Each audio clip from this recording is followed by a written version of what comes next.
नमस्कार, वेलकम, स्वागत आप सभी का फर्स्ट वेडिंग मीडिया पर। मैं विनायक ठाकुर और इस वक्त हम मौजूद हैं धर्मशाला विधानसभा सत्र में। तो दर्शकों, बताना चाहूँगा इस वक्त जो शख्सियत हमारे साथ जुड़ने जा रहे हैं, जिला मंडी से इकलौते यहाँ के विधायक धर्मपुर विधानसभा क्षेत्र से चंद्रशेखर जी।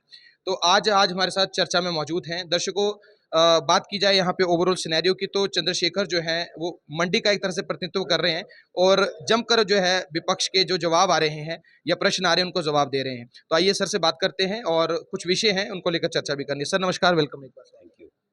सर सबसे पहले तो सवाल सीधा यही है कि मंडी की आवाज को कैसे बुलंद कर रहे हैं सदन में आप? इकलौते विधायक है कांग्रेस से आप। नहीं, विधायक तो माननीय 9 और भी हैं और उनके ऊपर भी जिला मंडी की ज़िम्मेवारी है। लेकिन जहाँ तक प्रश्न रहा सरकार में, निश्चित तौर पे जिला मंडी की प्रमुख आवाज़ के तौर पे मुझे ही अपने पक्ष रखना है। और माननीय मुख्यमंत्री जी का बर्दस्त है। इस वजह से हम आसानी से जनता के जो मसलात हैं, विशेषकर मंडी ज़िला के मसले हैं, मैं उनको उनको लेकर संजीदा भी हूँ और समय-समय पर उसकी बात माननीय मुख्यमंत्री जी के कक्ष में भी करता हूँ और सार्वजनिक तौर पे भी करता हूँ और विधानसभा में भी करता हूँ। सर एक बड़ा अहम सवाल, मंडी से इकलौते आप विधायक हैं कांग्रेस के। आपको लगता है कि मंत्री पद में मंडी में आपको शामिल किया जाना चाहिए था और अब देरी हो गई है और कर देना चाहिए था क्योंकि मंडी से इकलौते हैं आप? नहीं, इस पे मेरा शुरुआत से स्थिति बड़ी स्पष्ट रही है क्योंकि पहली बार मैं विधानसभा में आया हूँ। यूँ तो जीवन सारा संघर्ष में बीता है। लेकिन उस बात का इससे कोई वो नहीं है। जहाँ तक बात सरकार में आपकी आवाज़ सुनी जा रही है, आप फैसला लेने के लिए हो। मुझे माननीय मुख्यमंत्री जी ने बहुत सी कमेटियाँ हैं जिला के अंदर, चाहे वो प्लानिंग की है, चाहे वो कल्याण की है, उन कमेटियों को मैं स्वयं देख रहा हूँ। तो निश्चित तौर पे इस बात का कोई मुझे कोई अभाव नज़र नहीं आया और मैं संगठन का व्यक्ति हूँ। और प्रदेश के मुखिया के द्वारा भी और अखिल भारतीय कांग्रेस कमेटी के द्वारा भी पहले भी मुझे संगठन की जिम्मेवारियां मिलती रही हैं और मैं अभी भी संगठन की जिम्मेवारियों के लिए पूर्णतः तैयार हूं और इसी इसी तरह से सोचता हूं। सर जयराम कह रहे हैं कि मंडी के साथ पक्षपात हो रहा है इस संदर्भ में। देखिए, मंडी के साथ मंडी क्योंकि बड़ा ज़िला है और माननीय जयराम जी मंडी ज़िला के पहले मुख्यमंत्री भी रहे जी। और जिस तरह से सर्वांगीण विकास का नज़रिया उनको ज़िला में पेश करना था, वो पूर्णतः विफल रहे, पूर्णतः।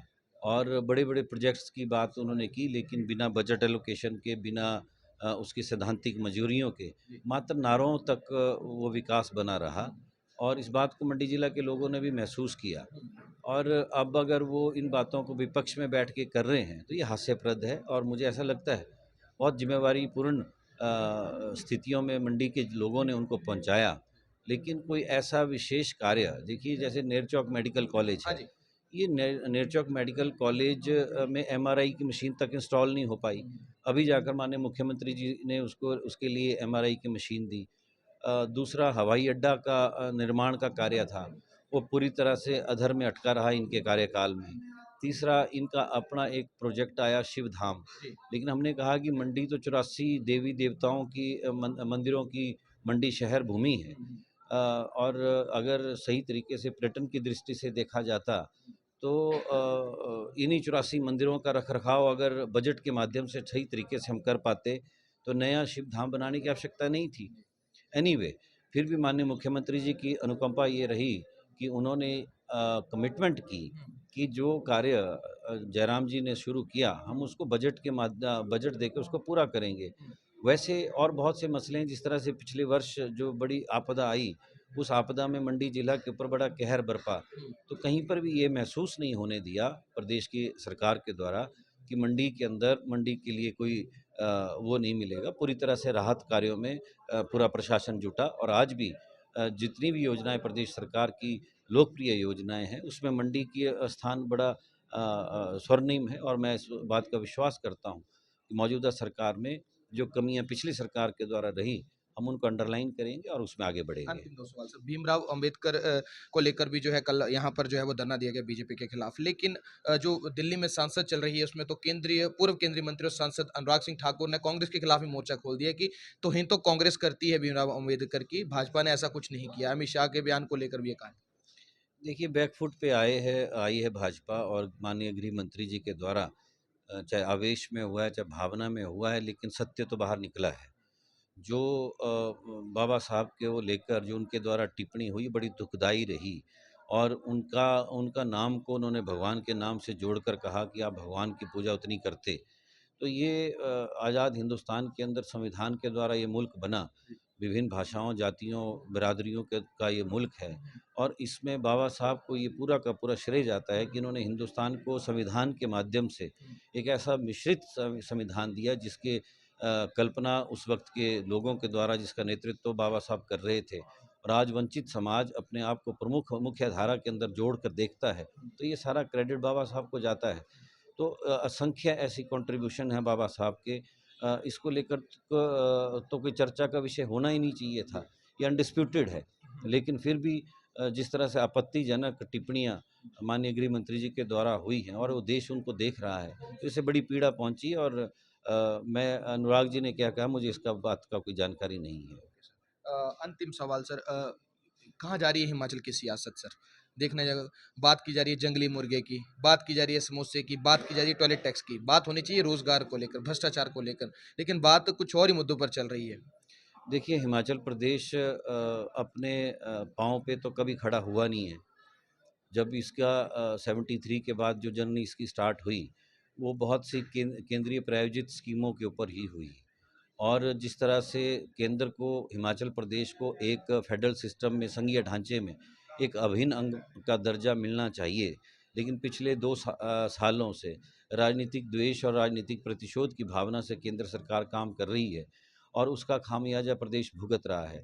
हिमाचल प्रदेश सरकार की ने आते ही हिमाचल प्रदेश की जो रीढ़ की हड्डी है, हिमाचल प्रदेश का कर्मचारी है, उनको ओल्ड पेंशन स्कीम जो 2003 से लंबित पड़ी थी जी। और लगातार मांग थी, उन परिवारों को भी दी। और भविष्य के प्रति जो बच्चे अभी सरकारी नौकरी के लिए जद्दोजहद कर रहे हैं, उनके लिए भी एक नया रास्ता प्रशस्त हुआ।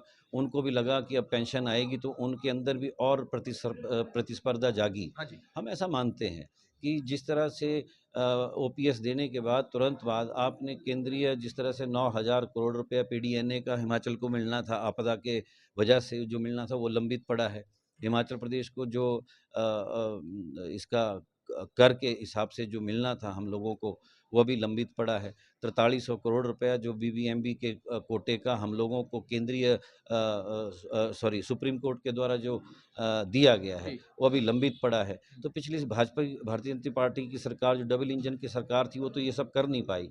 लेकिन माननीय मुख्यमंत्री जी फ्रंट फुट पे आके इस बात को उठा रहे हैं, और राज्यों का जो आवंटन केंद्र के द्वारा मिलना है, क्योंकि हमारा ही सारा का सारा पैसा राज्यों का, केंद्र के पास तो अपना कोई पैसा होता नहीं, लेकिन क्योंकि उनकी भूमिका डिसाइसिव होती है, इसलिए हिमाचल प्रदेश का जो हिमाचल को ड्यू है, जो शांता कुमार जी के वक्त से बातें उठती रही, उन्हीं बातों को अंडरलाइन किया है माननीय मुख्यमंत्री जी ने, उनको रेखांकित किया है। और हमें ऐसा लगता है अगर केंद्र सरकार सही तरीके से हिमाचल प्रदेश के वासियों के साथ न्याय करे, तो हिमाचल प्रदेश पूरे इंडिया के अंदर एक मॉडल विकास के रास्ते पर चलने वाला राज्य हो सकता है। बहुत बहुत धन्यवाद सर, आपने कीमती समय दिया फर्स्ट वर्डिंग मीडिया को, उसके लिए शुक्रिया सर। आपका और आपके दर्शकों का बहुत बहुत थैंक यू। शुभकामनाएं। Thank you. तो दर्शकों, ये थे हमारे साथ चंद्रशेखर जी, और मंडी जिला से इकलौते कांग्रेस के विधायक हैं धर्मपुर विधानसभा क्षेत्र से। तो चलिए, चर्चा में भाग लिया है, और बड़ी बात यह है कि भाजपा के पूर्व में रहे विधायक और सांसद भी रहे हैं, बल्कि बात की जाए यहाँ पर जो प्रदेश के मुख्यमंत्री भी रहे हैं शांता कुमार, उनको भी याद किया है उन्होंने कुछ मुद्दों को लेकर। तो चलिए, जरूर देखिएगा साक्षात्कार को। बहुत बहुत धन्यवाद। जय हिंद, जय हिमाचल, जय भारत।